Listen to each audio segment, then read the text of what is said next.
usia berapa saja, yang penting siap. Siap itu di sisi mana? Siap kalau menurut pengamatan saya dari ayat-ayat Al-Quran ataupun dari hadis-hadis, siap dari sisi satu, mental, kejiwaan. Kebalik mungkin maksudnya. Termasuk diantaranya masalah itu.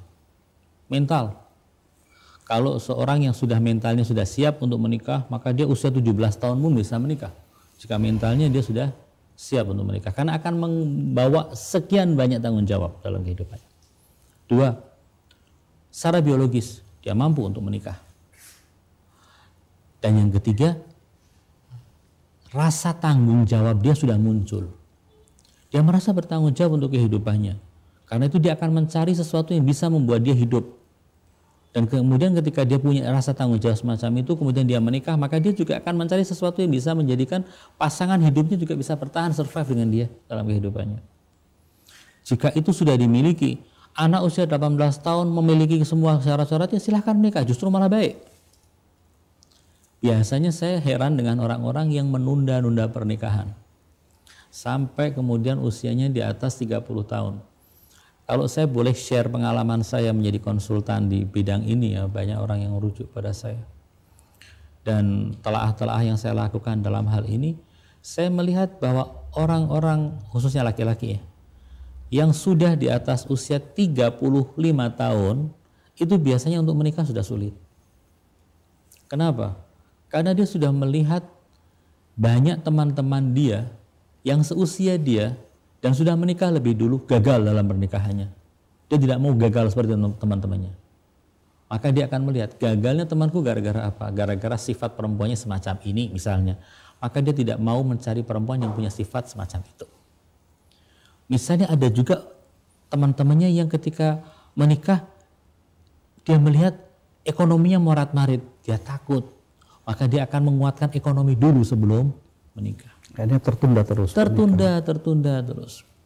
Kemudian ketika sudah mencapai umur 40 tahun, dia sudah merasa, kenapa kehidupanku sudah semacam ini dan aku bisa hidup dengan tidak terlalu sulit sampai usia 40 tahun. Kenapa aku harus mengambil resiko menikahi seorang wanita yang kemudian kehidupanku akan berubah 180 derajat karena aku sudah tidak sendiri lagi, sudah ada pasangan. Akhirnya muncul hal-hal ketakutan-ketakutan itu. Karena itu apa yang dikatakan oleh Nabi dalam hadisnya, ya ma'syara syabab man istata'a minkumul ba'a falyatazawwaj, menurut saya sangat tepat sekali. Orang yang sudah siap menikah, menikahlah cepat-cepat, jangan ditunda-tunda. Karena kalau sudah ditunda-tunda nanti akan banyak kriteria-kriteria yang lain-lain yang muncul, sehingga calon istri yang dicari adalah calon istri yang hanya ada dalam alam khayal. Di sinetron pun tidak akan ditemui, apalagi di alam nyata. Itu kalau orang sampai menunda-nunda sehingga mengharapkan istri yang sedemikian sempurna. Menurut saya tugas kita, kewajiban kita sebagai bagian dari masyarakat adalah mendorong orang-orang yang belum menikah untuk segera menikah. Jangan kemudian ditakut-takuti. Dulu ketika ada keluarga saya yang ingin menikah dalam usia yang agak dini ya, kemudian ditakut-takuti. Kamu bisa apa? Kamu punya apa? Karena orang tuanya bukan orang tua yang mapan ekonominya. Kamu bisa apa? Belum bekerja mungkin. Dia bekerja, tapi bekerjanya ya serabutan, ekonominya tidak terlalu. Tapi kemudian saya dorong untuk maju. Kenapa? Karena ketika orang sudah, memang dia bertanggung jawab dan dia mau melangkah, dia mau menikah, kenapa dia harus menunda-nunda? Jangan lupa di ayat yang tadi saya sebutkan, wa ankihul ayyama minkum. Kelanjutannya adalah iyakunu fuqara yughnihimullah min fadlih. Kalau mereka itu miskin, Allah akan mengkayakan mereka. Jaminan Allah. Jaminan dari Allah. Kita seringkali menggunakan kalkulasi dan matematika versi kita. Ya. Padahal kalkulasi dan matematika versi agama beda. Kalau kita misalnya memberikan, punya duit 1.500 diberikan, matematika mengatakan sisa berapa? 500.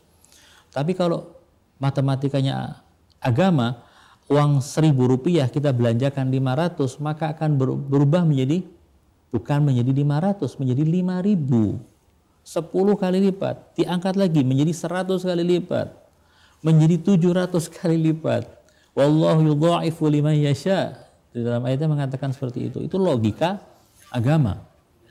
Kita seringkali keliru dalam apa namanya, sehingga tawakal kita menjadi turun.